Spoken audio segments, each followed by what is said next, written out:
So this video is going to be a quick look at the new iPhone 12 mini leather case from Apple with MagSafe compatibility versus an older iPhone case. In this case, this is the official Apple leather case also, but from the iPhone 8. So this is a pretty old model, but it really, prior to the 8, the leather case was basically the same, and post that, it's remained more or less the same. But this one does have MagSafe, a larger camera window, and stuff like that, which we'll look at in a minute. Interestingly, the case price has been boosted up to $60 for the leather case, which is really quite high. The box is incredibly confusing. You need to really tug it. It's really strange.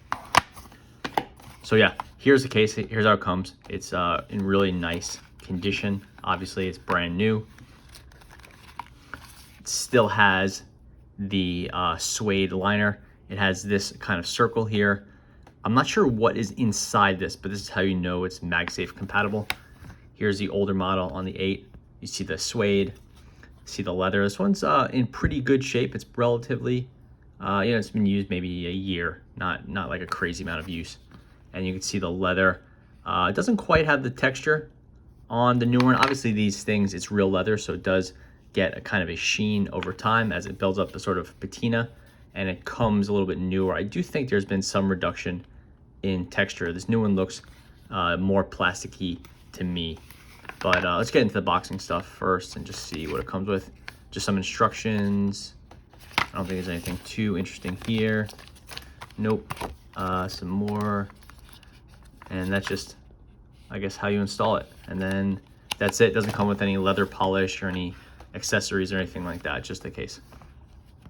So what's changed from the 8 to the 12? Obviously, it'd be more interesting to have the 11 to 12, but that's not the upgrade cycle for everyone. So we'll look at an older case. Older case has a smaller camera window. We've moved to a multi-camera setup now, so you have to accommodate that. The Apple logo has been moved down the case. The button setup is fairly similar. You see they use pill style buttons on the new case, also pill on the old case. Even though the buttons on the camera have changed, the older phone has much smaller buttons, whereas the I guess it still has the pill buttons, but they've gotten larger and flatter now. But these buttons are basically the same. It's a little flatter here, where these ones are, you could see this kind of rounded and ridged on the 8. 12 has moved to a flatter button. The window here is essentially the same. Has a little bit more broadness to it now that the phone has moved back to the iPhone style, or iPhone 4, iPhone 5 style, with the flat sides instead of the rounded sides on the, I guess the 6, 7, and 8, something like that. Inside's pretty much unchanged, except instead of being open here, you're able to move to the closed, which is nice. It still has the hole for charging. Hasn't moved entirely to that MagSafe charging, but it is MagSafe compatible, obviously. The old ones, I think they were essentially not MagSafe compatible, but they worked with some of the chargers. I don't know, but now it fully works and you're good there. The case has the same level of rigidity to it. It has a little bit more structural rigidity to it because basically this end piece is open here. Here it's closed, so it's a little bit stronger feeling, but once it's on the phone, it doesn't really make any difference. I will say that these older models were a little bit easier to get on the phone because you could wrap it around the bottom by stretching this out a little bit. Obviously, you had a problem at the top where you can't do that, but these older ones are a little bit easier to get on.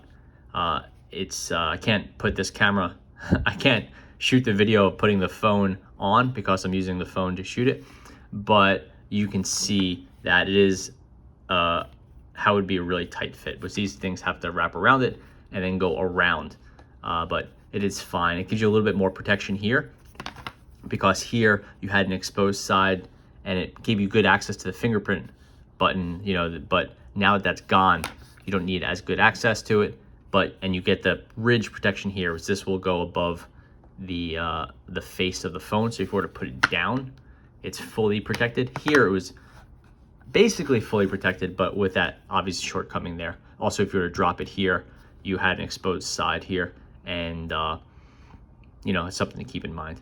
The bottom of the phone here on the older models tended to collect more junk than on the new ones from what I've seen. I've only had the 12 for a short period, but they collect a lot of pocket dust.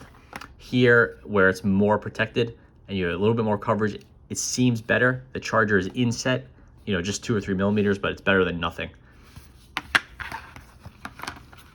There's the two together. Again, this one's pretty broken in, but it does seem to have a little bit more of a gloss to it. This black seems a little bit lighter, almost like a really dark gray, whereas I do believe this is a true black. I'm sure this will blacken over time, but I don't think it'll ever get as black as the older leather. Leather quality still seems and feels extraordinarily high. I think Apple's always done a really nice job there. This is still, as you can see here, basically a plastic case that's wrapped in leather, and they do a really nice job of wrapping it, but at the heart of it, it's a plastic case on the inside. Here you see a lot of plastic, which for me is kind of a downside, where it just kind of exposes that this is largely a plastic case wrapped in leather.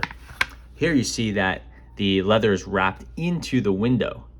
So it just sort of hides the fact that this is a plastic case. You could tell, you know, obviously this is not how leather doesn't have this sort of rigidity. There's plastic in here, but there's no plastic exposed on this aside from, I think these buttons are actually metal. So there may actually be no plastic exposed on this older case at all.